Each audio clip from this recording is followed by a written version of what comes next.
Assalamu alaikum dear students. I hope you're all fine and doing well. Today we are going to solve inquisitive questions of chapter number 3. So stay focused and let's start our lessons. पहला सवाल आपके सामने मौजूद है. What impact might mitochondrial dysfunction or absence have on other organelles ability to operate in a cell? कि अगर mitochondria अपना काम ना करे प्रॉपरली या फिर उसकी एब्सेंस से उसके एब्सेंट होने से दूसरे ऑर्गेनेलिस के जो काम करने की सलाहियत है वो किस तरह से इफेक्ट होगी, ये हमारा सवाल है within a cell. Mitochondrial dysfunction or absence can significantly impact the functioning of other organelles in a cell.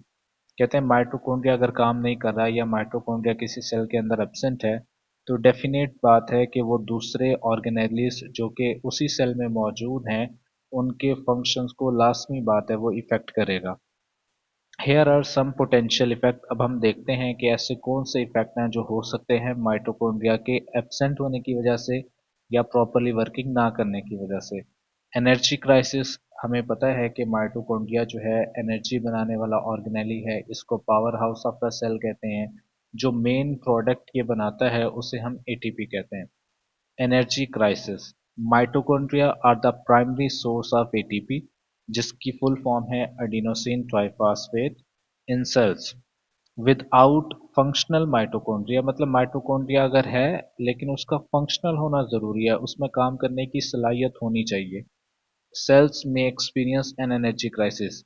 अगर ऐसा माइटोकॉन्ड्रिया मौजूद है जो प्रॉपरली वर्क नहीं कर रहा तो सेल को एनर्जी की शॉर्टेज हो जाएगी, leading to impaired functioning of other organelles. तो जो दूसरे ऑर्गेनेलिज होंगे सेल के अंदर वो अपना काम सही से नहीं कंप्लीट कर पाएंगे, क्योंकि जब एनर्जी ही नहीं होगी तो वो चीज़ें किस तरह से वर्क करेंगी.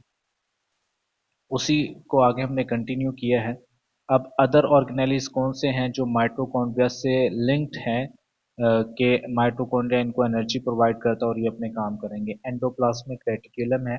आपको पता है ये दो तरह का होता है, स्मूथ और रफ. जो रफ एंडोप्लाज्मिक रेटिकुलम है वो प्रोटीन सिंथेसिस में हेल्प करते हैं. स्मूथ वाले जो है वो लिपिड मेटाबॉलिज्म में हेल्प करते हैं. अगर एनर्जी नहीं होगी तो ये दोनों काम स्टॉप हो सकते हैं.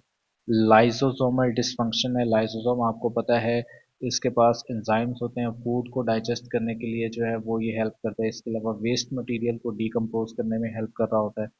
साइटोस्केलेटल डिसरप्शन हो सकती है. जो ऐसा साइटोस्केलेटन आपने ऑर्गेनली पढ़ा हुआ है जो सेल को एक डेफिनेट शेप प्रोवाइड करता है. Nuclear dysfunction. न्यूक्लियस खराब हो जाएगा, न्यूक्लियस काम नहीं करेगा, और न्यूक्लियस अगर ठीक नहीं होगा, काम नहीं करेगा, तो ऑब्वियस बात है पूरे सेल या पूरे ऑर्गेनिज्म के अंदर डिस्टरबेंस हो सकती है. ऑटोफेगी. ऑटोफेगी क्या होता है? सेलुलर ईटिंग को कहते हैं कि सेल जो फूड को in the form of vacuole अपनी बॉडी के अंदर लेकर जाता है सेल, और उसको ऑटोफेगी कहते हैं. वो प्रोसेस भी जो है वो स्टॉप हो सकता है. Increased oxidative stress. Oxidative stress क्या है? बॉडी के अंदर जो है वो फ्री रेडिकल का ज़्यादा हो जाना, और फ्री रेडिकल को न्यूट्रलाइज करने वाले हमारी बॉडी के अंदर सब्सटेंसेस होते हैं जिसे कहते हैं एंटीऑक्सीडेंट.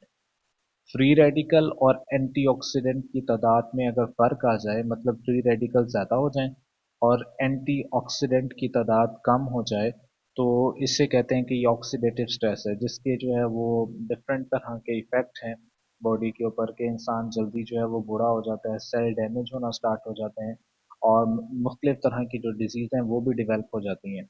अब ऑक्सीडेटिव स्ट्रेस तो हमने देख लिया, इसमें हमने फ्री रेडिकल्स की भी बात कर ली. फ्री रेडिकल ऑक्सीजन की तरह से होते हैं और इसको आरओएस भी कहा जाता है.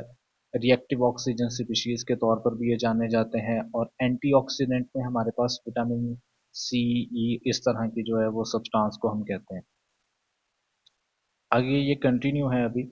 अगर हम कंक्लूजन निकालें तो माइटोकॉन्ड्रियल डिसफंक्शन और absence can have for reaching effect on other organelles and cellular process. Organelles पर भी इफेक्ट पड़ेगा और सेल के जो काम हो रहे हैं उन पर भी. Leading to impaired cellular function. तो जो सेल के फंक्शन एक दूसरे से आपस में लिंक्ड थे, रिलेटेड थे, वो स्टॉप हो जाते हैं. And potentially contributing to various disease, और जिससे बहुत सी बीमारियां जो है वो फैलती हैं. अच्छा जी, दूसरा सवाल देखें. What may happen if the coordination between the ribosomes and the nucleus were to fail, and why is it so important? कहते हैं क्या हो अगर राइबोसोम और न्यूक्लियस के दरमियान जो आपस में एक ताल्लुक है, एक रिलेशन है मिलजुल कर काम करने का, वो डिस्टर्ब हो जाए या काम ना करे। और ये इम्पोर्टेंट क्यों है, मतलब क्यों हम इसको इतना ज़्यादा डिस्कस कर रहे हैं, इसकी क्या जो है वो इतनी ज़्यादा अहमियत है। इसका आंसर हम देखेंगे तो हमें स्टेटमेंट सबसे पहले समझ आनी चाहिए, देन हम उसका आंसर करेंगे। पहला पॉइंट देखें, if the coordination between the ribosomes and the nucleus were to fail several things could happen. अगर कोऑर्डिनेशन डिस्टर्ब हो जाए राइबोसोम और न्यूक्लियस के दरमियान तो बहुत से मसाइल पैदा होंगे, वो हम देख लेते हैं। प्रोटीन सिंथेसिस डिस्रप्शन हो जाएगी, मे कॉज सीरियस इम्प्लीकेशन। हमें पता है राइबोसोम ही तो प्रोटीन बनाते हैं, और अगर राइबोसोम ही प्रॉपरली नहीं बनेंगे तो फिर प्रोटीन किस तरह से बनेंगे सेल के अंदर। तो प्रोटीन की जो तादाद है हो सकता है वो रिक्वायरमेंट के मुताबिक ना बने, या प्रोटीन बन भी रहे हो तो वो इफेक्टिव ना बने। दूसरा पॉइंट देखें, सेलुलर डिसफंक्शन। सेलुलर से मुराद सेल है, सेल के फंक्शन डिस्टर्ब हो जाएंगे। में हाइंडर देयर वर्किंग, हाइंडर से मुराद स्टॉप कर देना, सेल के एक्टिविटीज को स्टॉप कर देगा। सेल साइकिल डिसरप्शन में अगर, सेल साइकिल मतलब वो सेल जो डिवाइड होता है, आगे जाकर हम चैप्टर नंबर 4 में पढ़ेंगे। सेल साइकिल का जो इवेंट है वो सारे डिस्टर्ब हो जाएंगे।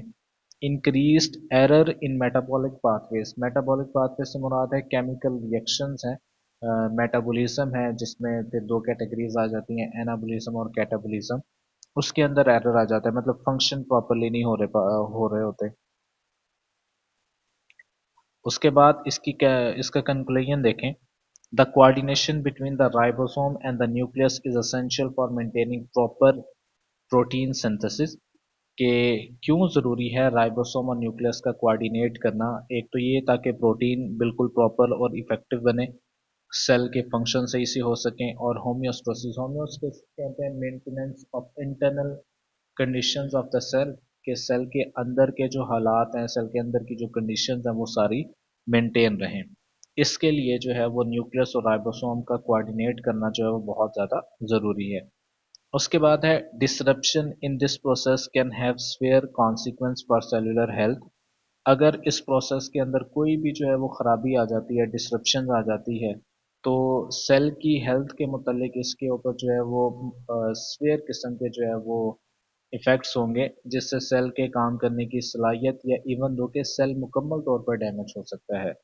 This is all about today's lecture. Hope so कि आपको क्लियर हो गया होगा। ये दो क्वेश्चन है, जो कि पहला क्वेश्चन लिटिल बिट थोड़ा सा जो है आप कह सकते हैं कि लेंथी है। सेकंड क्वेश्चन जो है वो इतना ज़्यादा लेंथी नहीं है, ये आसान है बिल्कुल। आपने इसको समझना है, सुनना है, और देन आपने इसको जो है वो याद करना है। अब इसमें बात हो रही है माइटोकॉन्ड्रिया की, इसमें बात हो रही है राइबोसोम्स की, इसमें बात हो रही है न्यूक्लियस की। तो इसी चैप्टर में आपने ये ऑर्गेनेलिस पढ़े हैं, पहले आप इन ऑर्गेनेलिस को रिकॉल कर लें, और रिकॉल करने के बाद फिर आप इसको देखेंगे तो इंशाल्लाह आपको पूरी समझ आ जाएगी। Thank you so much.